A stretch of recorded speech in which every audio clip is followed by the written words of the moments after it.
नमस्कार, मैं हूं देवांशु। आप देख रहे हैं न्यूज फॉर नेशन। झारखंड में विधानसभा के चुनाव हो रहे हैं और पहले चरण का मतदान 13 नवंबर को संपन्न हो गया। अब दूसरे चरण का मतदान जो है वो 20 नवंबर को होगा और चुनावी नतीजे 23 नवंबर को आएंगे। इस वीडियो में हम बात कर रहे हैं चतरा विधानसभा सीट की। हम इस वीडियो में आपको बताने जा रहे हैं कि जो इनपुट चतरा से हमारे पास आ रहा है उसके हिसाब से कौन जीतेगा, किसके जीतने की संभावना जो है वो ज़्यादा है। तेजस्वी यादव जीत रहे हैं या चिराग पासवान जीत रहे हैं। तेजस्वी यादव बोले तो उनकी पार्टी की तरफ से इस बार उम्मीदवार जो हैं वो रश्मि प्रकाश रही, जो कि पूरे झारखंड में सबसे कम उम्र की जो है वो उम्मीदवार जो हैं वो हैं। तो दूसरी तरफ से लोजपा की तरफ से जनार्दन पासवान जो हैं वो उम्मीदवार जो हैं और कल जो है वो मतदान संपन्न हुआ। और अगर चुनावी आंकड़े के हिसाब से अगर बात करें जो इलेक्शन कमीशन की तरफ से जारी हुआ है तो चतरा में 61.16% जो है वो मतदान हुआ है इस बार, जो कि 2019 में जब चतरा में विधानसभा के चुनाव हुए थे उसके हिसाब से ज़्यादा है, तकरीबन 3%। पिछली बार यानी कि साल 2019 में चतरा में मतदान जो है वो हुआ था 58.84%। चतरा जो है वो एससी सीट है। चूँकि सत्यानंद भोक्ता इसलिए चुनाव नहीं लड़ पाए क्योंकि उनकी जाति भोक्ता जो है वो एससी से एसटी में आ गए, इसलिए वो चुनाव नहीं लड़ पाए और उनकी बहू जो है इस बार चुनाव लड़ी। सबसे पहले ये खबर हमने ही ब्रेक की थी कि सत्यानंद भोक्ता चुनाव नहीं लड़ेंगे, उनकी बहू लड़ेंगी। और आज इस वीडियो में अभी हम बताने जा रहे हैं आखिर क्या कुछ हुआ आखिरी वक्त। कल वोट जो बढ़ा है वो किसके पक्ष में जा रहा है और किसके खिलाफ में जा रहा है। देखिए तेजस्वी माफ़ कीजिएगा, देखिए चिराग पासवान ने 11 नवंबर यानी कि चुनावी प्रचार के आखिरी दिन जो है वो चतरा में जो खेल खेला उसका क्या असर रहा ये हम विस्तार से बताएंगे। दरअसल चिराग पासवान ने अपने जीवन का सबसे लंबा रोड शो जो है वो किया। देश में कभी किसी ने किया होगा तो किया होगा, हमें नहीं पता, लेकिन 70 किलोमीटर लंबा रोड शो बिना रुके हुए नॉन स्टॉप जो है वो चिराग पासवान ने पहली दफ़ा किया। हंटरगंज से ये रोड शो शुरू होता है और जो है रोड शो चतरा तक जाता है। तकरीबन 10 बजे ये रोड शो शुरू हुआ और 4 बजे तक जो है वो रोड शो चला। गाड़ी में बैठकर, तस्वीरें भी आपको चला रहे हैं, गाड़ी में बैठकर इसी तरीके से बगल में जो है वो जनार्दन पासवान है और पीछे में खगड़िया के सांसद राजेश वर्मा है, आप देख सकते हैं तस्वीरों में भी। तो अपने जीवन का सबसे लंबा रोड शो चिराग पासवान ने चतरा में किया। और जो हमारे पास इनपुट आ रहा है कि देखिए चतरा एक ऐसी सीट है, बेलागंज से जो सूचना कल से ही लगातार हम तक पहुंच रही है और आप तक भी संभवतः अब तक जो है वो पहुंच गई होगी कि बेलागंज में सूचना जो है एमवाई को लेकर आ रही है, यानी कि मुस्लिम और यादव जिसके साथ हों जीत का रास्ता उसके लिए सुनिश्चित हो जाता है। और बेलागंज में हूबहू कुछ ऐसा ही है, जैसे कि राघोपुर तो सिर्फ बाई वाली सीट है, एम जोड़ना भी वहाँ पर ठीक नहीं होगा। कई ऐसे सीट है जैसे कि आप मसौड़ी देख लीजिए, मनेर देख लीजिए, ये सब सीटें जो है ना एम वाई वाली सीटें मानी जाती है। बेलागंज देख लीजिए, उसी तरीके से चतरा वाली सीट एम वाई वाली सीट है और यहाँ पर एम और वाई मिलाकर 1,10,000 से जो आबादी जो है वो वोटर्स के रूप में है। ज़्यादा होगा लेकिन 1,10,000 से कम नहीं है। और जिस तरीके से सूचना बेलागंज से आ रही है कि बेलागंज में एम वाई दरक गया है, कुछ उसी तरीके की सूचना जो है वो चतरा से भी आ रही है। जो इनपुट हमारे पास आ रहा है कि चतरा में एम भी टूटा है, वाई भी टूटा है, और कितना टूटा है ये देखिए कंफर्म नहीं कह सकते हैं, ये तो जब चुनावी नतीजे आएंगे तभी पता चल पाएगा। लेकिन एम वाई थोड़ा भी टूटा है तो मुश्किल राह जो है चतरा में हो सकती है आरजेडी के कैंडिडेट को।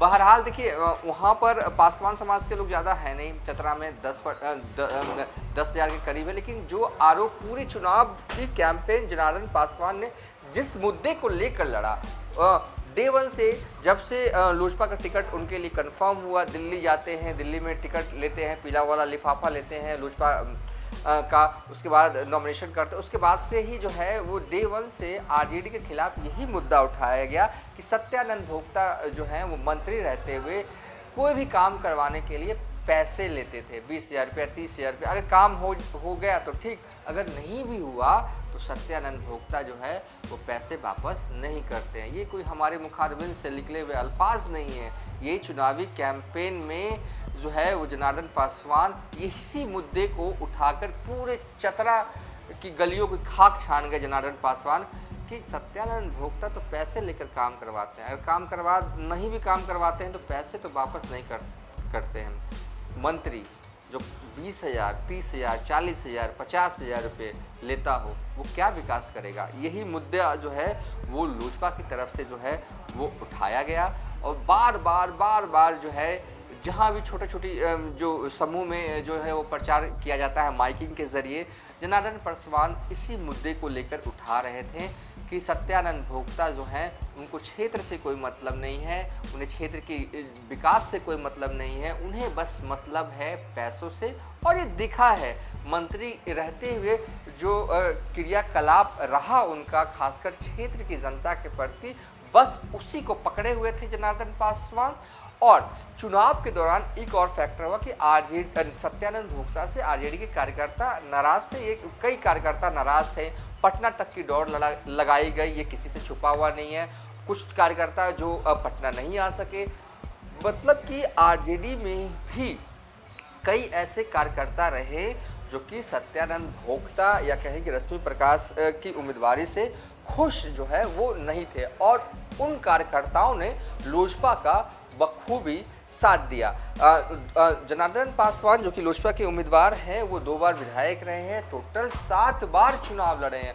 तो चुनाव लड़ने का एक्सपीरियंस देखिए, ठीक है रश्मि प्रकाश के बैक सपोर्ट में सत्यानंद भोक्ता थे, लेकिन सत्यानंद भोक्ता से भी ज़्यादा बार चुनाव जो है वो जनार्दन पासवान जो है वो लड़ चुके हैं। इस दफ़ा 7वीं बार वो चुनाव जो है वो लड़ रहे थे।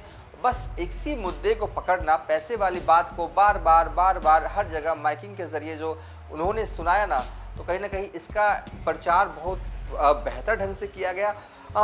तेजस्वी यादव की सबसे बड़ी ताकत जो है वो एमवाई थी। बेलागंज में सूचना जो एमवाई को लेकर आ रही है, कुछ उसी तरह की सूचना चतरा से भी आ रही है। पिछली बार करीब 24,000 वोटों से सत्यानंद भोक्ता जो है वो चुनाव जीत गए थे, बीजेपी के उम्मीदवार को उन्होंने हराया था। जब शुरुआती दौर में चतरा सीट लोजपा को दिया गया, तब क्षेत्र में इस बात को प्रचारित जो है आरजेडी की तरफ से किया गया। यहाँ तक कि खुद तेजस्वी यादव ने भी कहा मन से कि जानबूझकर बीजेपी वालों ने ये सीट जो है वो लोजपा को दे दी, इसलिए दे दी क्योंकि बीजेपी वाले जानते हैं कि वो इस सीट से हार नहीं सकते हैं, इस सीट से जीत नहीं सकते, इसलिए ये सीट जो है वो लोजपा को दे दी गई है हारने के लिए। कुछ इस तरीके का माहौल जो है वो बनाने की कोशिश तेजस्वी यादव के तरफ से किया गया और लगा भी कि एक कमज़ोर सीट जो है वो चिराग पासवान को दी गई है। लेकिन चिराग पासवान की पार्टी को जैसे ही जो है वो ये सीट मिली, उसके बाद उनकी पार्टी के जमुई के सांसद अरुण भारती ने चतरा में मोर्चा जो है वो संभाल लिया। कहने को वो इस वक्त लोजपा रामविलास के जमुई सांसद हैं, लेकिन किरदार उन्होंने चुनाव में झारखंड प्रभारी का निभाया।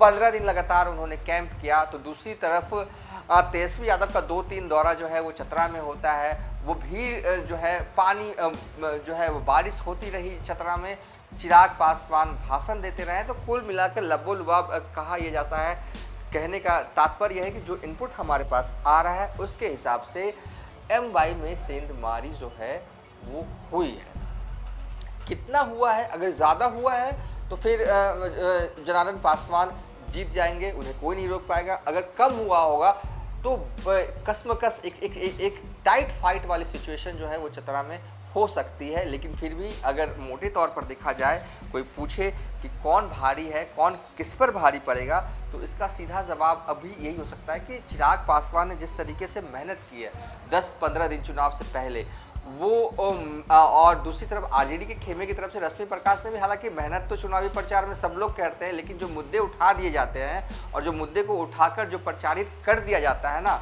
और तो फिर सारा खेल उसी का होता है। आखिरी मोमेंट, आखिरी 24 घंटे या 72 घंटे अगर किसी के नाम रहा, अगर 13 तारीख को कहें कि 10 नवंबर से लेकर 13 तारीख किसके रहा, तो जाहिर तौर पर लोजपा रामविलास के नाम रहा, क्योंकि अपने जीवन का सबसे लंबा रोड शो करते हैं और कहा जा रहा है कि इसने काफ़ी हद तक माहौल बदला है चतरा में, क्योंकि लगातार 70 किलोमीटर की यात्रा या रोड शो करना कोई छोटी बात होती नहीं है। चिराग पासवान ने किया, सबों का अभिवादन करते गए, रास्ते में जो भी लोग दिखे। तो इस रोड शो ने काफ़ी हद तक माहौल बदलने में लोजपा के पक्ष में मदद जो है वो की है, जो सूचना हमारे पास आ रही है। बहरहाल जीते कोई भी, लेकिन ओवरऑल अभी भी ये है कि लोजपा के उम्मीदवार जनार्दन पासवान जो है, एक बात और ऐड कर देते हैं उसके बाद फाइनल कंक्लूजन देंगे कि चुनाव संपन्न हो जाता है 13 नवंबर को। 14 नवंबर को भव्य पूजा जो है वो जनार्दन पासवान अपने घर में करते हैं। पीली पीली धोती वाली तस्वीर भी हम साझा कर रहे हैं। घर में पूजा पाठ करते हैं और बयान भी देते हैं, और कॉन्फिडेंट भी उनके चेहरे पे झलक रहा है कि वो जीत रहे हैं। और फिर चुनाव के बाद भी इस बात का जिक्र कर रहे हैं कि सत्यानंद भोक्ता जो है ना 20-20 हज़ार 30-30 हज़ार रुपया लेते थे। शायद वो 20 दिन 25 दिन से उनको बोलने की हर आदत हो गई होगी पैसे वाली बात, इसलिए चुनाव के बाद भी पैसे वाली बात को वो बोल रहे हैं। खैर, दूसरे खेमा आरजेडी है। आरजेडी के लोग भी कॉन्फिडेंट में हैं, ऐसा नहीं है कि सिर्फ जनार्दन पासवान कॉन्फिडेंट में है कि वो जीत रहे हैं। आरजेडी वाले भी टाइट हैं, कह रहे हैं ना सत्यानंद भोक्ता की बहू रश्मि प्रकाश जीत रही है। लेकिन जो सिनेरियो, करंट सिनेरियो जो बनता हुआ दिख रहा है, उसके हिसाब से अभी भी स्ट्रॉन्ग जोन में जो है वो लोजपा रामविलास के उम्मीदवार नज़र आ रहे हैं। अगर चिराग पासवान ये सीट जीत जाते हैं तो एनडीए में उनका कद जो है और भी बढ़ने वाला है। फिलहाल अभी तक के लिए इतना ही। आप देखते रहिए न्यूज़।